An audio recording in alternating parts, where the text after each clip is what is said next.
but it's more like tripling or quadrupling down at this point. Why do that now? You know, a year ago, we had a $500 million software business and $500 million in cash that was generating 0% yield. Today, we have a $500 million software business growing 10% a year and a $5 billion Bitcoin business that's been growing north of 100% a year. So our strategy is to acquire and hold Bitcoin. We've told the market we're going to do it with equity offerings, with convertible debt, with senior debt and junk bonds, and also with cash flows where appropriate. We saw this as a great opportunity. We sold over the past quarter about $400 million worth of equity at a price that allowed us to buy Bitcoin in a way that we thought would be accretive to all of our shareholders. So we try to choose our spots. But at the end of the day, you know, if you add another 10,000 Bitcoin when the price goes to 100,000, right, it's a lot of money. When it goes to $1 million, it's a lot of money. And our shareholders are long Bitcoin. There's no one buying MicroStrategy stock that doesn't believe Bitcoin's going up. So if you've already risked your money to buy MicroStrategy stock and Bitcoin goes up, you'd rather us own more Bitcoin rather than less Bitcoin, so you benefit from the upside. And yet there's obviously a looming regulatory crackdown. Take a listen to this from SEC Chair Gary Gensler. Is it your view that stable coins themselves can be securities? I think it's, Senator, they may well be securities. To me, a stable coin doesn't meet the second prong of the Howey test, that there has to be an expectation of profits from the investment.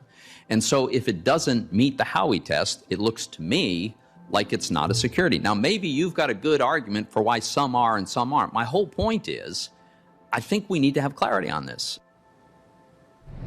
Michael, are you at all concerned that regulators could regulate the exuberance that you were talking about earlier out of the market? I think that the big winner of that entire hearing was Bitcoin. The consensus that's emerging is that Bitcoin is a commodity and Bitcoin is property. And if your use case is to buy Bitcoin as a long-term store of value, then there's broad-based consensus and support for that across Congress, the Senate, the regulators, the administration, and industry here and abroad. I think that there's a need for clarity. I mean, there's consensus that people think the innovations of cryptocurrency could be beneficial for the next 100 years. They're good for the industry. They're good for the Western world.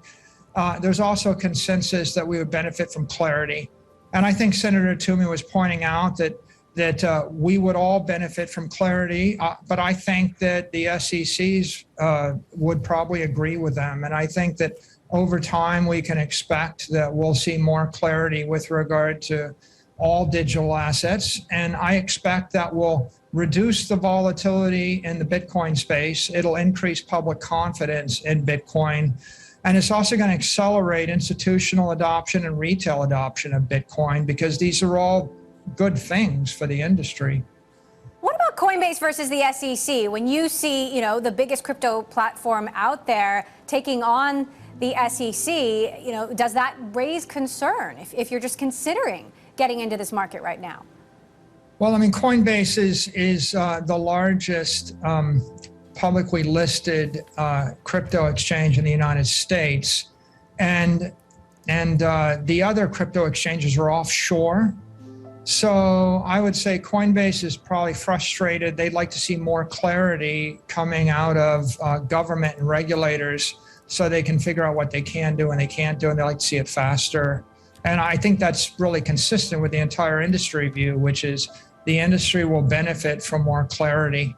I think the fact that Coinbase came public this year in the United States was a good thing.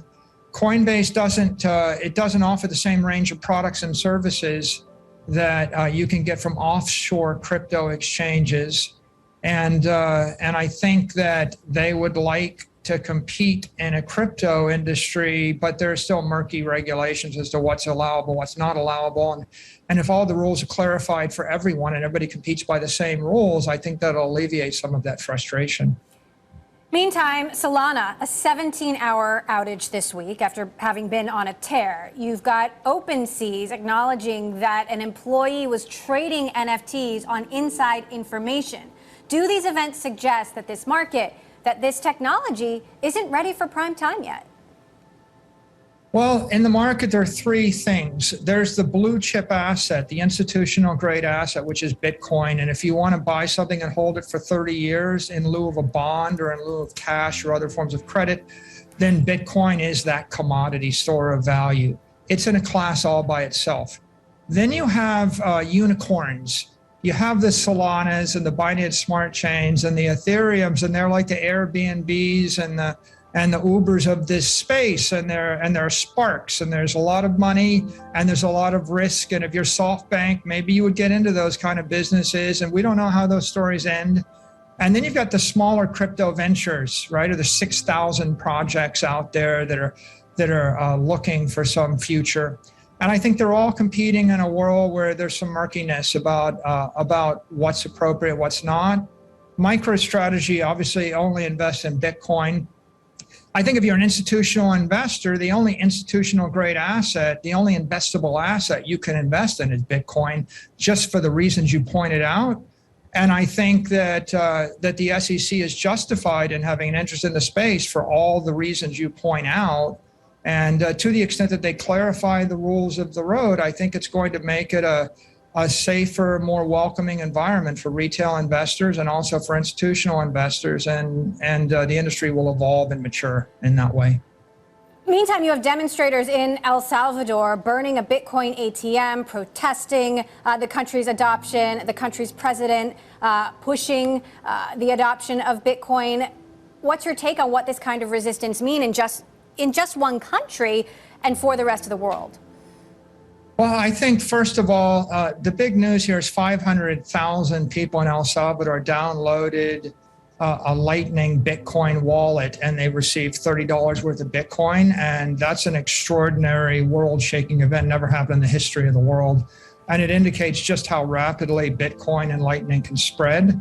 I think that there are sparks in El Salvador, and there's politics, right? There's an opposition party in the country. There's opposition parties in every single state of the union and every country in the world. And so if the government takes one position, there's going to be an opposition to that position, and it's natural to see that. But I think that the way to think about Bitcoin is the most disruptive tech